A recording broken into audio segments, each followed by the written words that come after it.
大家好，歡迎收睇《懸案錄》。一個名牌大學畢業、月入過萬嘅工程師，點解會喺2日之內親手將住喺對面屋、每日同佢點頭打招呼嘅三姊妹送上黃泉路？佢不求財色，甚至同受害者冇任何過節。警方喺現場甚至揾唔到一絲血跡，案件陷入咗僵局。68日，直到最後喺一條細小嘅鋸齒縫入面，發現咗人類嘅殘骸組織。2009年2月10號係農曆正月16，對於喺南寧打拼嘅譚家三姊妹嚟講，呢一日原本係春節後恢復生意嘅普通日子。大家姐譚大林當時去咗廣州攞貨，留低二姐、三姐同埋四妹喺南寧開鋪。四姐妹感情非常好，一齊喺南寧市興寧區嘅加州華都小區 B 座704室租住。呢個小區喺當年算係中規中矩，但因為入住率高、人流複雜、物業管理其實存在唔少漏洞。喺2月11號嘅早上，大家姐打電話返屋企交代攞貨嘅事，但奇怪嘅係3個妹妹嘅電話全部處於關機或冇人接聽嘅狀態。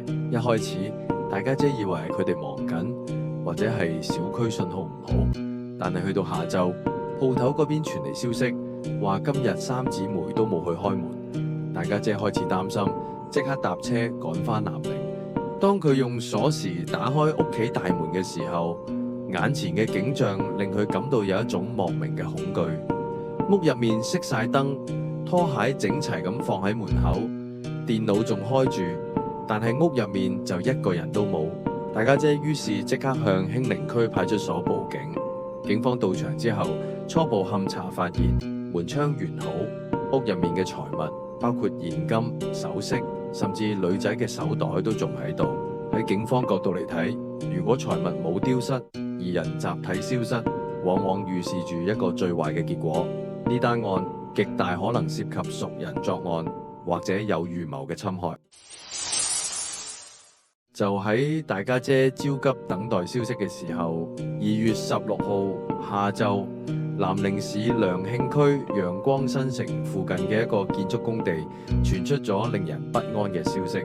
當日下午3點左右，挖掘機司機喺清理一個土坑嘅時候，挖出咗幾個黑色嘅塑料編織袋。呢啲袋用繩紮得好緊，司機以為係建築垃圾，但當佢想將袋移開嘅時候，一股強烈嘅腐臭味撲鼻而嚟。司機打開咗其中一個袋，入面出現嘅竟然係一截人體殘肢。警方接到報案後，立即召集咗大批警力封鎖現場。辦案人員喺惡臭中進行咗拉網式搜索。隨後，警方喺附近直徑約100公尺嘅範圍內陸續挖出咗剩低嘅編織袋。呢啲黑色編織袋規格完全統一，每個袋口都用尼龍繩打咗4結。經法醫連夜進行咗拼對，發現死者嘅肢體被切分得非常細碎。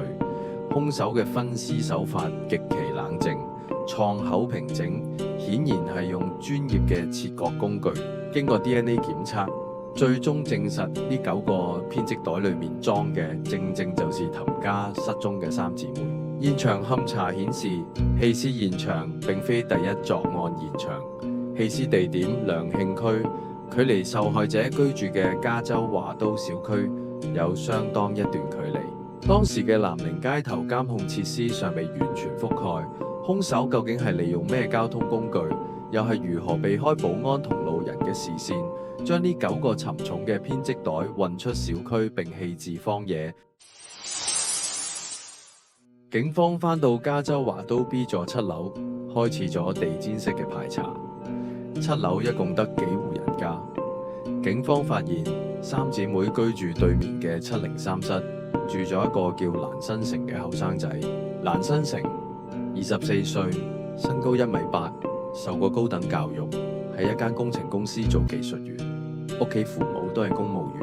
喺鄰居眼中，佢係一個唔錯嘅後生仔，內向、斯文，甚至有啲腼腆。當警方第一次敲蘭新城門嘅時候，佢表現得好配合。佢話隔離3位鄰居平時人幾好，我同佢哋偶爾都會點頭打招呼，但我最近都忙住玩遊戲同返工，冇留意佢哋去咗邊。蘭新成嘅邏輯非常嚴密，佢甚至主動提供咗自己案發當晚嘅不在場證明。佢話自己一直喺屋企玩遊戲，仲提出咗幾個遊戲入面嘅網友可以幫佢做證。喺隨後嘅68日入面，警方對蘭新成一共進行咗8次詢問。頭7次，蘭新成嘅表現堪稱完美，佢情緒穩定，對答如流，甚至會對受害者表現出同情。但係經驗豐富嘅刑警發現咗一個細微嘅疑點，蘭新成對2月10號晚嘅細節記得實在太清楚，一個普通人好難喺2個月之後仲可以準確講出當晚幾時幾分喺遊戲入面做緊乜。呢種過度穩定其實係一種掩飾。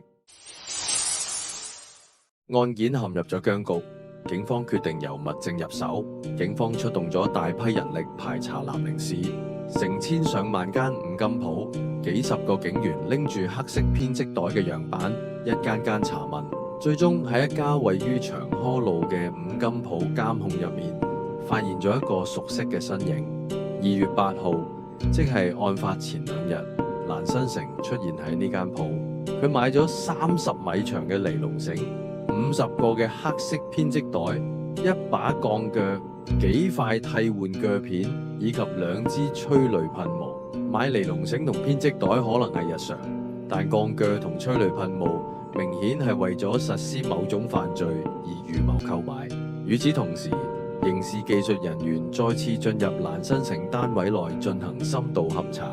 佢哋利用魯米諾試劑噴灑全屋，發現咗大量被清洗過嘅血跡反應，特別係洗手間嘅下水道同閣樓邊緣。最關鍵嘅一點係，警方喺蘭新成屋企個櫃入面揾到嗰把鋼鋸，喺鋸齒嘅細縫入面，技術人員提取到微細嘅人體骨屑，經檢測與受害者 DNA 吻合。2009年4月下旬，警方發起第8次審訊。當蘭新成見到五金鋪監控截圖同鋸片化驗報告嗰陣，佢維持咗60幾日嘅冷靜面具，終於脫下，交代咗成個令人費解嘅作案動機同過程。蘭新成供述，佢因為工作壓力大，加上性格內向、壓抑，產生咗反社會心理。佢觀察咗對面屋嘅3姊妹好耐，知道佢哋經常一個人開門出入。2月10號案發當晚8點幾，蘭新成拎住催淚噴霧喺走廊埋伏，趁4妹倒垃圾開門嘅一瞬間，佢強行噴霧將其噴暈，然後拖入703室。隨後2姐同3姐先後翻到佢利用體型優勢同埋兇器，將3人先後殺害。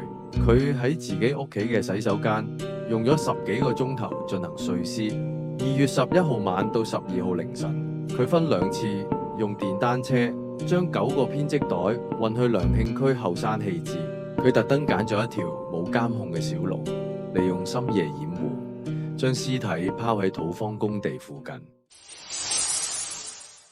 2009年7月3號，南寧市中級人民法院開庭審理。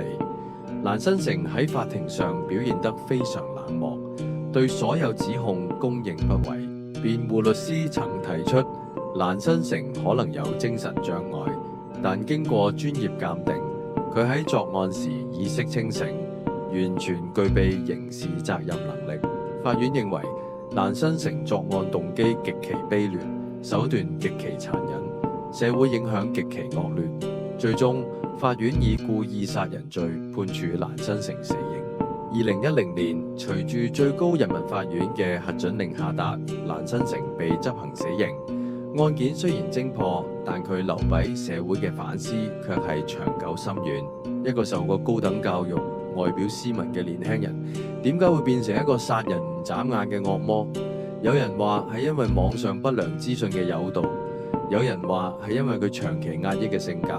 但事實話俾我哋知，人性嘅深淵往往隱藏喺最平凡嘅偽裝之下。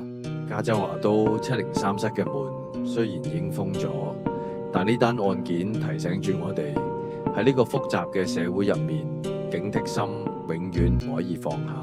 大家覺得如果冇嗰8次審訊嘅堅持，呢單案最後會唔會變做懸案？今日嘅案件解說就到呢度。如果你都中意我哋呢個頻道，記得加關注同俾個 like， 亦都歡迎喺下面留言講講你嘅睇法。